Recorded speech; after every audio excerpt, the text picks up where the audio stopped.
Vous voulez comprendre ce qui se passe en République démocratique du Congo? Accrochez-vous. Depuis 1996, plus de 6 millions de personnes sont mortes dans l'est du Congo. Oui, 6 millions. C'est l'un des plus grands drames humains depuis la Seconde Guerre mondiale. Et pourtant, silence médiatique. Tout a commencé après le génocide rwandais, quand les millions de réfugiés, mais aussi des miliciens, ont traversé la frontière. Le Congo est alors devenu le théâtre d'une guerre invisible, où s'affrontent des groupes armés, souvent instrumentalisés par des puissances étrangères. Et au cœur de ce chaos, des ressources naturelles inestimables. Cuivre, or, coltan, cobalt, le solde congolais regorge de minerais indispensables à nos téléphones, nos voitures électriques, nos ordinateurs.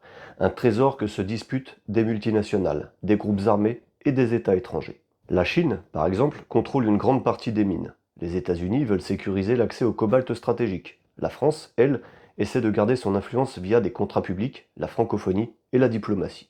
Mais dans tout ça, le peuple congolais, lui, meurt, fuit, se tait. Les tensions ethniques sont attisées, les villages sont brûlés, les femmes sont les enfants enrôlés de force. L'État congolais est absent, corrompu, parfois complice, et les missions de l'ONU, qui coûtent des milliards, ne protègent personne. Alors non, ce n'est pas juste un conflit local, c'est une guerre mondiale pour les ressources, sur fond de pauvreté, de manipulation et de trahison. Et pendant qu'on ferme les yeux, des millions de vies sont sacrifiées pour que le monde tourne un peu plus vite.